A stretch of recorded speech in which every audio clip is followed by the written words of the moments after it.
Queridos, a paz de Cristo a todos. Amém. Glória a Deus, é muito bom poder estar aqui. Como o pastor Odilton acabou de dizer, eu sou ADVquiano, sirvo a Deus ali em Sorocaba. Trago um abraço dos nossos pastores, pastor Samuel do Amor, pastora Vanessa, aqui para essa igreja, que pastor Samuel é um presente que essa igreja enviou para a nossa cidade, e nós louvamos a Deus pela vida deles, que tem feito um grande trabalho ali. Quero louvar a Deus pela oportunidade de estar aqui, ser grato ao nosso pastor Silas Malafaia, pastor Elisete, pastor Silas Filho, ser grato ao pastor Odilton. É muito bom poder estar aqui. Abra sua Bíblia em João, capítulo de número 3. Eu quero ler um versículo da palavra de Deus com você, para nós meditarmos.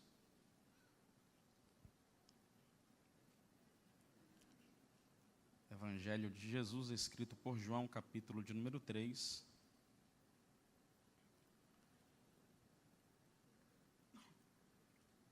Nós vamos ler um texto da palavra de Deus.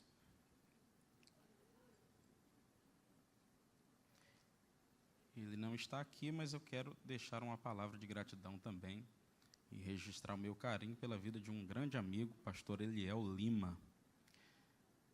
Deixo aqui a minha gratidão a Deus pela vida dele também, não só por ele, mas por toda a família Lima, uma família que eu tenho muito carinho, pastor Eliel, pastor Gesiel, a irmã Maria. Eu brinco dizendo que eu também sou filho da irmã Maria. Se vocês ficarem rindo, eu também vou dizer que eu vou me soltar. Quem encontrou João capítulo 3, diga amém. Antes de nós lermos, eu quero só fazer uma rápida recomendação para você.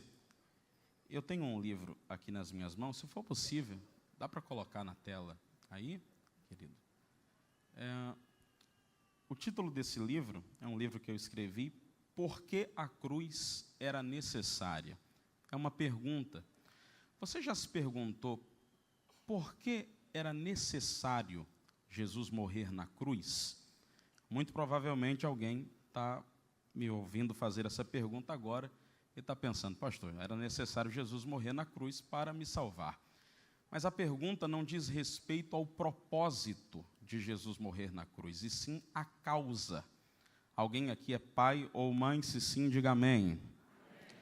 Se alguém faz uma ofensa a você, se alguém faz algum mal a você, para você perdoar essa pessoa, você sente necessidade de sacrificar o seu filho para isso? Eu tenho certeza que não.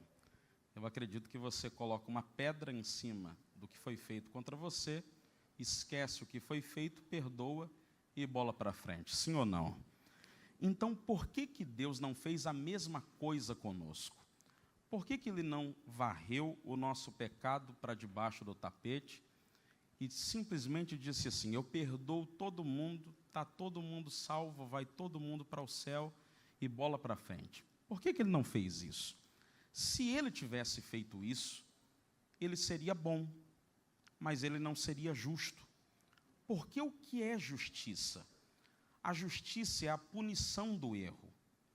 E para que Deus se mantenha justo, os nossos pecados precisam ser totalmente punidos. E aqui nós temos um grande dilema, porque de um lado, o Deus que é amor e deseja salvar o homem, está disposto a fazer isso. Mas esse mesmo Deus que é amor e deseja nos salvar também é justo, e quer e deseja e precisa punir o nosso pecado. E a cruz é o lugar aonde o amor de Deus e a justiça de Deus se encontram em um elo perfeito. Porque na cruz o amor de Deus é completamente demonstrado. E a justiça de Deus é completamente satisfeita.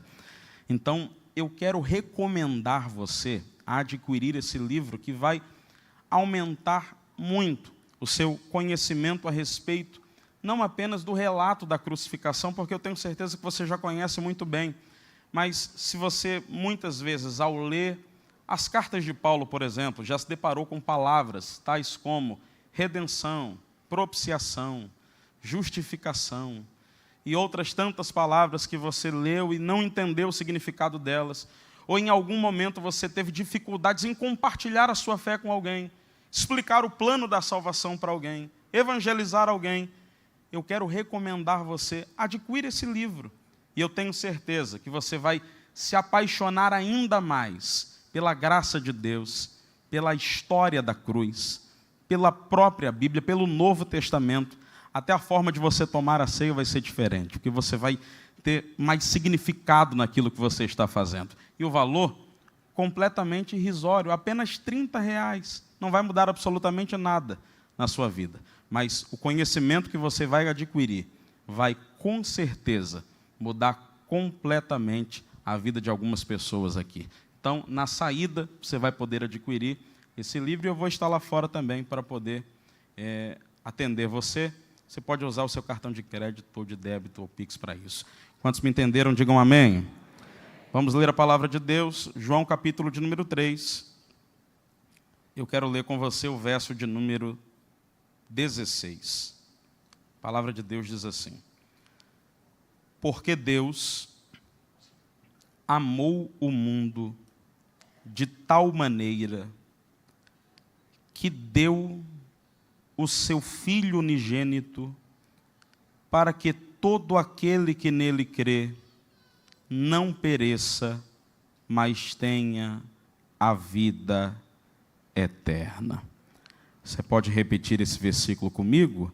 Diga comigo bem forte: porque Deus amou o mundo de tal maneira que deu o seu Filho unigênito para que todo aquele que nele crê não pereça, mas tenha a vida eterna.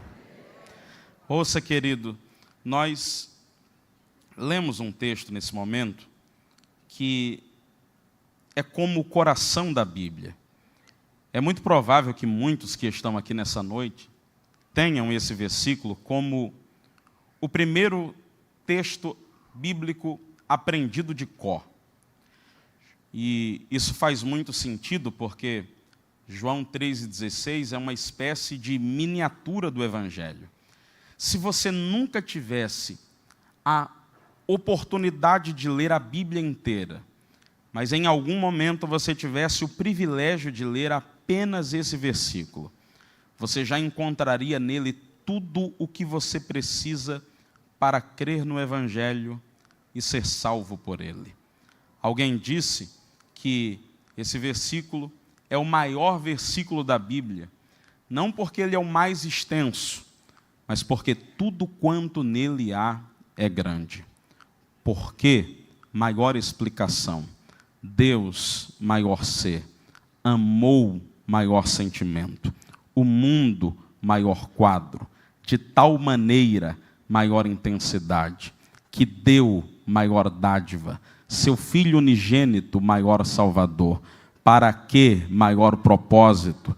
Todo aquele que nele crê, maior condição. Não pereça, maior livramento, mas tenha maior possessão, a vida eterna, maior promessa. E é olhando para esse versículo aqui que eu quero destacar hoje alguns fatos concernentes ao amor de Deus por nós. E o primeiro desses fatos que eu quero destacar hoje aqui diz respeito à causa do amor de Deus por nós. Pois o texto começa dizendo que Deus amou o mundo. E que Deus nos amou é um fato inegável. A grande pergunta que eu quero fazer hoje aqui é: por que é que Deus nos amou? O que é que Deus enxergou em mim e em você que foi capaz de convencê-lo a nos amar? E antes que você comece a procurar em você as suas qualidades que possam convencer a si mesmo que por causa delas, Deus foi, por causa disso, convencido a amá-lo, Eu quero que você entenda que quando a Bíblia fala da causa do amor de Deus por nós, nós somos, por ela, pela Bíblia, convencidos de pelo menos duas verdades. A primeira delas é que a causa do amor de Deus por nós não está em nós mesmos, mas está nele próprio. Eu vou colocar isso aqui de outra forma. A causa do amor de Deus por nós não está em nossas virtudes, mas está na sua própria natureza. A Bíblia diz na primeira epístola de João, capítulo 4, verso de número 8, que Deus é amor. E quando nós falamos de amor, nós não estamos falando de algo que Deus tem, nós estamos falando de algo que Deus é. Quando nós falamos de amor, nós não estamos falando de um adorno de Deus, nós estamos falando daquilo que Deus é em essência. Por isso eu quero que você entenda que embora você não seja bom, Deus é bom. Deus não te ama porque você é bom, Deus te ama porque Ele é bom. Deus não te ama porque você é perfeito, Deus te ama porque Ele é perfeito. Deus não te ama porque você merece ser amado, Deus te ama porque Ele é amor e por causa disso Ele escolheu te amar. A segunda verdade que eu quero que você entenda acerca da causa do amor de Deus por você é que o amor de Deus por nós é incondicional. E quando eu digo que o amor de Deus por nós é incondicional, eu quero que você entenda que não há em você nenhuma condição que você atingiu e por causa disso Deus, por causa disso passou a te amar. Eu confesso a você que olhando daqui de cima, eu olho para algumas pessoas e eu olho para elas e parece fazer algum sentido que Deus ame algumas pessoas, porque olhando daqui de cima, eu confesso que tem gente que a gente vê assim, olha, tem gente que está tão bonita, tão arrumada, tão educada, que a gente olha e fala, não, faz sentido Deus amar essa pessoa, porque eu tenho certeza que tem gente aqui que depois do evangelho, depois da conversão, se tornou uma pessoa melhor, se tornou um filho melhor, se tornou um cônjuge melhor, se tornou um patrão melhor, se tornou um funcionário melhor, se tornou uma pessoa mais honesta. E quando você olha hoje, a pessoa hoje, vivendo a vida que vive hoje, faz até algum sentido Deus amar essa pessoa. Só que eu quero que você entenda um princípio hoje. Deus não começou a te amar na condição de que você vive agora. Deus não começou a te amar quando te viu entrando por aquela porta com uma Bíblia como essa, cantando os hinos que você cantou hoje aqui, com a mão levantada, dando oferta e dando glória a Deus. Deus não começou a te amar na condição de vida que você vive hoje. Pelo contrário, sabe quando é que Deus te amou? Romanos 5:8, a Bíblia diz que Deus prova seu amor para conosco pelo fato de Cristo ter morrido por nós, sendo todos nós ainda pecadores. Em outras palavras, Deus amou você no momento em que ninguém jamais te amaria. Deus escolheu você no momento em que ninguém jamais escolheria. Deus deu a você uma oportunidade no momento em que ninguém jamais estenderia a mão. E eu quero com isso que algumas pessoas que estão me ouvindo aqui entendam um princípio. No momento em que nós menos merecemos o amor de Deus, é a hora que nós mais precisamos desse amor, e Deus sabe exatamente disso. Por isso, querido, o amor de Deus por nós é incondicional, e isso serve para você entender um princípio. Você não precisa mudar de vida primeiro para poder ter um encontro com Jesus depois. Você precisa ter um encontro com Jesus primeiro, se quiser que depois Ele mude a sua história. Você pode ter entrado aqui nessa noite quebrado, caído, com uma vida completamente destroçada, e isso não pode ser um impedimento para você ter um encontro real com Jesus. Pastor, você não sabe como é que está a minha vida, você não sabe como é que eu vivo, você não conhece os meus pecados, a minha história, como é que eu estou, com uma vida completamente destruída. E realmente eu não sei, mas de uma coisa eu sei: Deus ama você de uma forma incondicional, e não há nada que você faça que seja capaz de levar Deus a te amar mais, e não há nenhum pecado que você tenha cometido que leve Deus a te amar menos, porque Deus não te ama por causa de quem você é, ou por causa dos seus erros ou acertos. Deus te ama por quem Ele é, Ele te amou e hoje Ele quer te dar uma oportunidade de recomeçar. Se você tomar uma decisão e se arrepender dos seus pecados e entregar a sua vida para Jesus nessa noite aqui.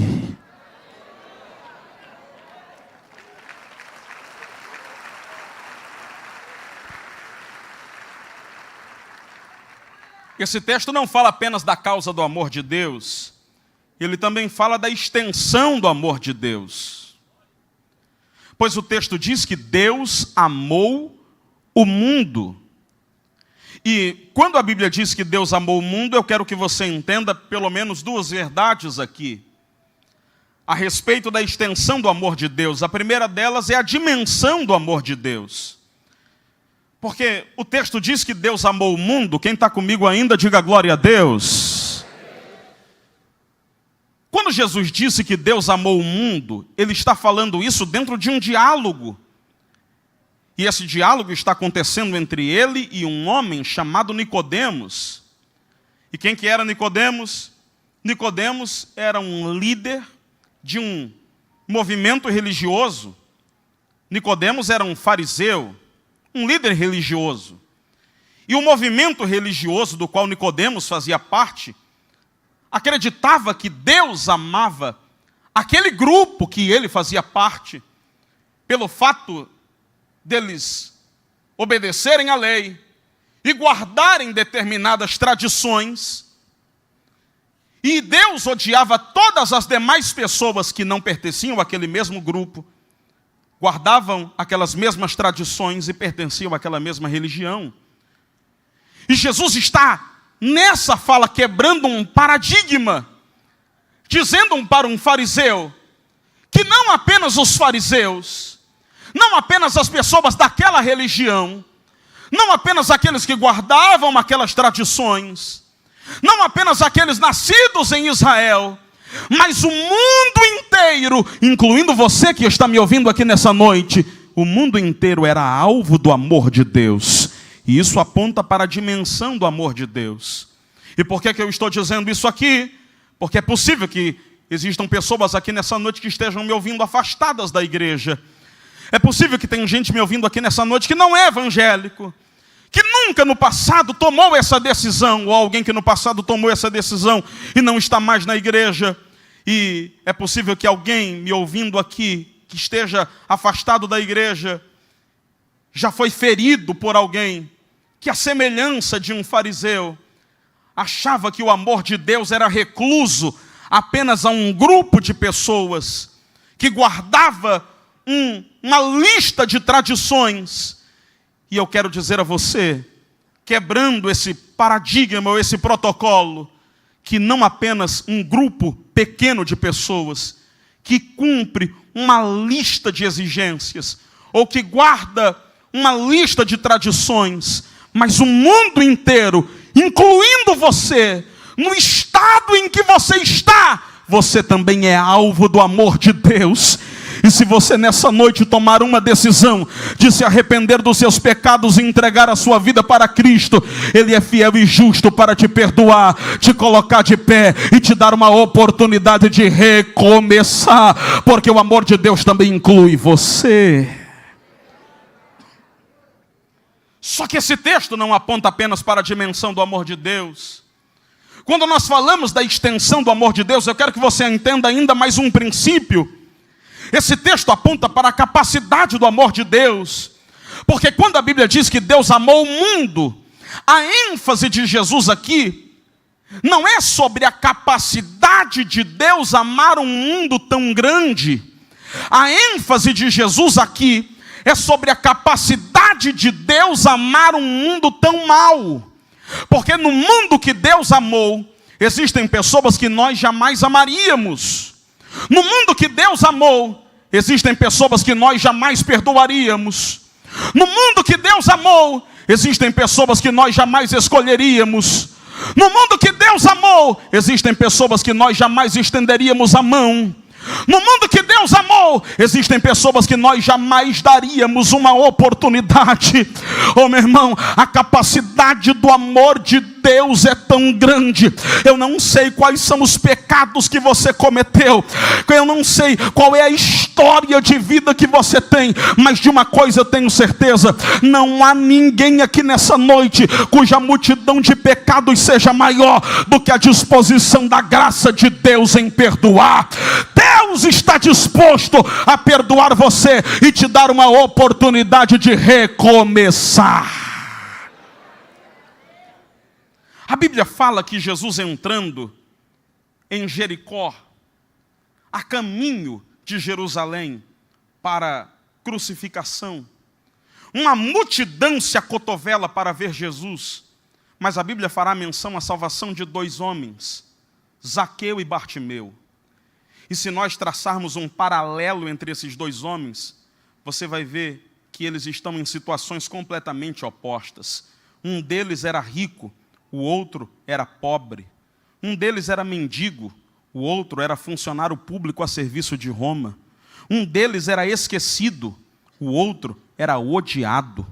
Um deles estava em cima de uma árvore, o outro estava à beira do caminho. Para um deles ter um encontro com Jesus, ele precisou saltar e subir. O outro, para ter um encontro com Jesus, precisou descer.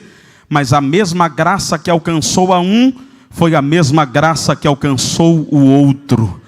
Não há ninguém que esteja tão bem que não precise da graça de Deus, mas não há ninguém que esteja tão mal que não possa ser alcançado por essa mesma graça. Deus não faz acepção de pessoas. Quando Ele quer salvar alguém, não importa a condição que você tenha entrado aqui nessa noite, a capacidade do amor de Deus é maior do que a sua capacidade de estar perdido. Deus quer mudar a sua história. Se você tomar uma decisão de se arrepender dos seus pecados, Ele está disposto a levantar você, te colocar de pé, mudar a sua história e transformar a sua vida de uma vez por todas. A capacidade do amor de Deus se revela na Bíblia, quando Deus se demonstra disposto a perdoar o homem. Isaías capítulo 43, verso 25, ele disse: eu sou o Senhor, que apago as tuas transgressões, e delas eu não me lembro. Quando Deus fala da sua capacidade em nos perdoar, Ele usa duas palavras como uma metáfora para isso. Ele disse que apaga as nossas transgressões e delas Ele não se lembra. Observe essas duas metáforas. Por que ele disse que apaga as nossas transgressões? Porque a Bíblia costuma a se referir aos nossos pecados como uma lista. O salmista do Salmo de número 103, ele disse: Senhor, se os nossos pecados fossem descritos em uma lista, quem poderia escapar? Agora eu quero que você saiba que de fato existe uma lista que aponta para os nossos pecados. Imagine só os seus pecados em uma lista, desde o dia em que você nasceu até o dia em que você vai morrer, todos os seus pecados registrados. Quem é que poderia escapar diante de Deus com todos os seus pecados registrados em uma lista?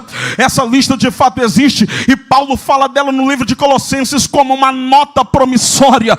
A boa notícia que eu tenho para você é que para que todos aqueles que se arrependem dos seus pecados, essa nota promissória está encravada na cruz, ela está completamente anulada. E Isaías nos fez uma promessa: quando nós nos arrependemos, Ele anula completamente e apaga essa lista da memória dele. É por isso que Ele decide não se lembrar. Escute uma coisa, meu irmão: uma coisa é alguém se esquecer, outra coisa é alguém não se lembrar. Se esquecer é um lapso da memória, não lembrar é uma decisão do coração. Deus não tem problema de memória, mas por uma decisão do coração, como alguém que decidiu não se lembrar porque perdoou, Ele está te fazendo uma promessa: se você se arrepender dos seus pecados, eu decido não me lembrar do que você fez, a despeito do que você tenha cometido. Sabe o que Deus está dizendo para você?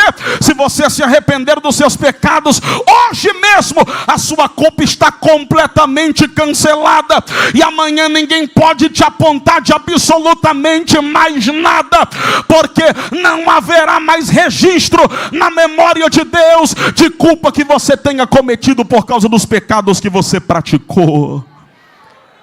Miqueias capítulo de número 7. A Bíblia diz no verso 17 que quando nós nos arrependemos do nosso pecado, Deus pega a nossa culpa e lança no mar. E é por isso que tem muita gente que usa até uma expressão que não está na Bíblia, mar do esquecimento. A Bíblia não fala de mar do esquecimento. A Bíblia diz que Deus lança o nosso pecado no mar. Eu prefiro chamar de oceano da graça. Se eu perder alguma coisa no chão dessa igreja e eu varrer, depois eu vou encontrar. Se eu jogar alguma coisa no mar, nunca mais eu vou encontrar. Quando a Bíblia diz que Deus lança a nossa culpa no mar, quando Ele perdoa o nosso pecado, Ele está dizendo que quando nós nos arrependemos do nosso pecado, Ele pega a nossa culpa e lança para um lugar que nunca mais você poderá encontrá-la. E o Deus de toda graça colocou uma plaquinha nesse mar, e nessa placa está escrito: é proibido pescar. O diabo não pode trazer à tona uma culpa que foi perdoada pelo Deus de toda graça. Oh, querido, Isaías 38, 17, a Bíblia diz que quando Deus perdoa o nosso pecado, Ele lança a nossa culpa para de trás dele. Você não consegue enxergar aquilo que está nas suas costas, porque aquilo que está atrás de você está fora do seu campo de visão. Essa é a maneira que Deus tem na Bíblia de dizer que quando Ele perdoa o seu pecado, Ele lança a sua culpa para um lugar que Ele não enxerga mais. Eu quero dizer a você que você não precisa ficar atormentado pela sua culpa, pela culpa do seu pecado, a despeito do que você tenha cometido. Eu não sei o que você fez no passado, o que você fez distante da igreja, o que te fez sair dela, mas de uma coisa eu sei: se você se arrepender, tomar uma decisão, hoje, se você estiver decidido a mudar de vida, não há nada que você tenha feito distante de Deus, longe da igreja, que a graça de Deus não seja capaz de cobrir, que o amor de Deus não seja capaz de perdoar. Ele está disposto a mudar a sua história. Quem já viveu isso com Deus, levante a sua mão e glorifique ao Deus de toda graça, o mais forte que você puder.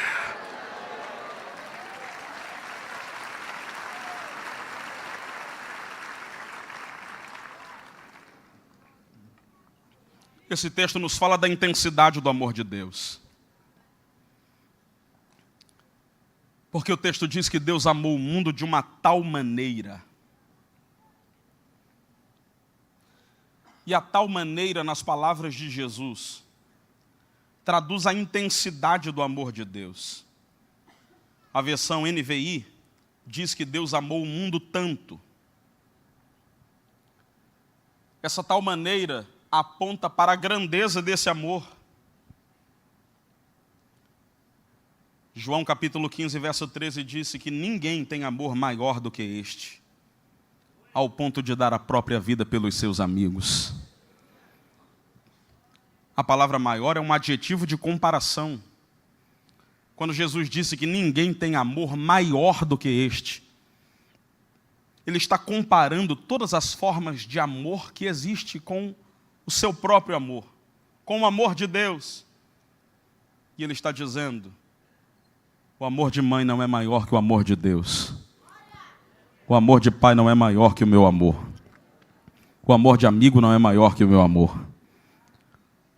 O amor de namorado não é maior que o meu amor. O amor de cônjuge não é maior que o meu amor.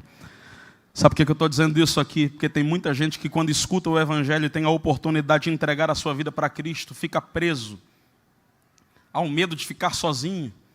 Eu já encontrei pessoas que tiveram a oportunidade de tomar uma decisão de entregar a vida para Cristo. Disseram: pastor, eu não fiz isso porque eu fiquei pensando, e se eu fosse, ninguém ia mais querer ser meu amigo. E meu namorado não ia mais querer ser meu namorado. E a guerra que eu ia travar em casa. E aí as pessoas ficam com medo de estarem sozinhas, ficam com medo de serem perseguidas por causa disso, ficam com medo de perderem amigos. Quantos que estão me ouvindo aqui hoje já ouviram Deus falar com elas diversas vezes? Já foram desafiadas, chamadas pelo Espírito de Deus a tomarem uma decisão de voltarem para Jesus, e todas as vezes que são desafiadas a isso, ficam com medo de fazerem uma escolha, porque tem medo dos amigos que vão perder, tem medo de serem abandonadas por alguém. E eu quero que você saiba que ninguém entrega a vida para Jesus e fica sozinho.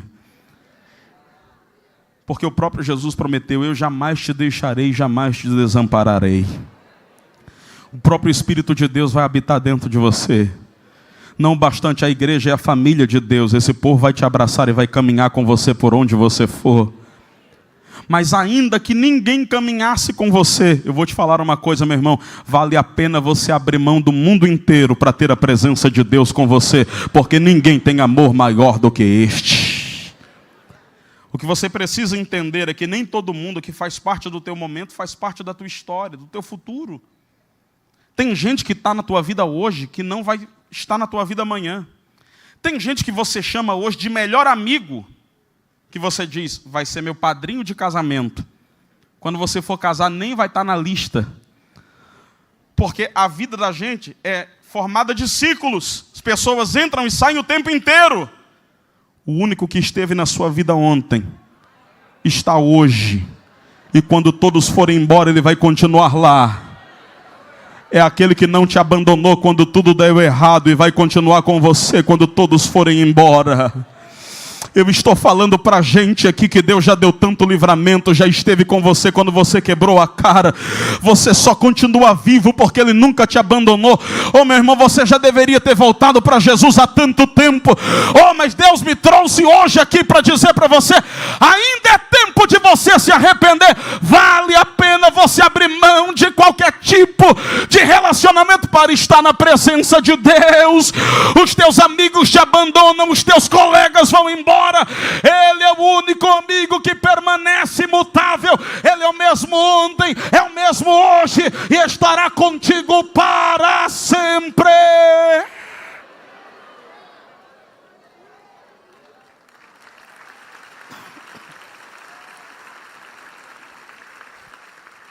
Esse texto aponta para o sacrifício do amor de Deus. Porque o texto diz que Deus amou o mundo de uma tal maneira que nos deu o seu Filho unigênito. E quando a Bíblia diz que Deus nos deu o seu Filho unigênito, a Bíblia está apontando para o fato de Deus ter nos dado Jesus para morrer por nós. E aqui eu quero que você entenda algo muito sério. Eu já estou caminhando para o final e eu queria pedir para o tecladista vir comigo aqui. Todo amor verdadeiro implica em sacrifícios. Um amor que não comete sacrifícios é apenas uma simulação. E se eu posso dizer que todo amor verdadeiro implica em sacrifícios, eu posso dizer que a cruz é a maior declaração de amor da história. Eu estou falando para algumas pessoas hoje aqui que todas as vezes que são confrontadas por Deus a tomarem uma decisão de entregarem a vida para Cristo, elas travam diante da possibilidade de terem de fazer um sacrifício por isso. Tem gente que está me ouvindo e está dizendo assim: pastor, eu queria fazer isso, mas eu não tenho força. Pastor, eu estou afastado da igreja, o meu desejo era voltar, mas eu não tenho força. E quando ele diz eu não tenho força, não é que não tem força, é que ele começa a pensar que ele precisa renunciar a alguma coisa para tomar uma decisão, porque toda escolha é seguida de uma renúncia.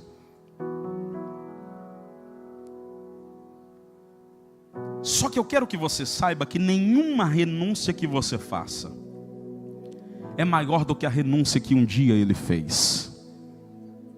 Nenhum sacrifício que você faça é maior do que o sacrifício que ele já fez. Você acha que entregar a sua vida para Cristo é um sacrifício muito grande? Para ter você, por um momento, Jesus abriu mão de uma coroa de glória por uma coroa de espinhos. Para ter você, por um momento, Ele abriu mão das ruas de ouro e de cristal pela via dolorosa. Para ter você, por um momento, Ele abriu mão de um trono de glória por uma cruz. para ter você por um momento, ele abriu mão do cântico dos anjos pelo grito daqueles que diziam: crucifica-o. Para ter você por um momento, ele abriu mão da honra pela humilhação. Não há nenhum sacrifício que você cometa que seja maior do que o sacrifício que ele praticou para ter você. Agora eu quero que você saiba de uma coisa: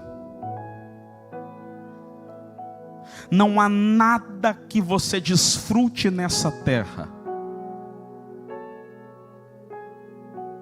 que compense a tragédia de perder o céu.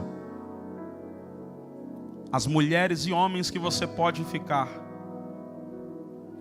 as baladas que você pode ir, os prazeres que você pode desfrutar, não há nada que você possa usufruir que possa compensar a tragédia de perder o céu. Aquilo que não é eterno será eternamente inútil. Bastarão apenas 5 segundos na eternidade para você descobrir que tudo que você desfrutar aqui não compensaria perder o céu. Mas eu quero que você guarde o que eu vou lhe dizer hoje aqui, e isso nunca mais vai sair da sua mente.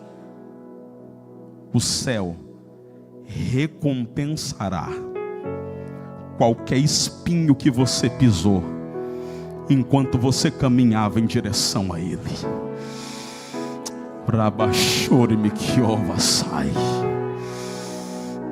Tá difícil ser crente? Faz parte. Quem está caminhando para o céu caminha em cima de espinhos mesmo. Ninguém falou para você que é fácil, mas eu vim aqui nessa noite declarar que o céu recompensará quem está caminhando em cima de espinhos, enquanto caminha em direção a Ele. Levante as 2 mãos o mais alto que você puder. Eu declaro que um bálsamo de Deus vai vir sobre a sua vida aqui agora. Até você que não é crente, levante as 2 mãos o mais alto que você puder. Até você que está afastado da igreja, levante as suas mãos o mais alto que você puder. Eu vou te dar 30 segundos para você abrir a sua boca agora e liberar uma palavra de adoração a Deus. Pastor, até eu que estou afastado da igreja, sim, Deus te criou para um propósito, e não foi para cantar funk no baile. Deus te criou para glorificá-lo e adorá-lo. Comece a sentir a presença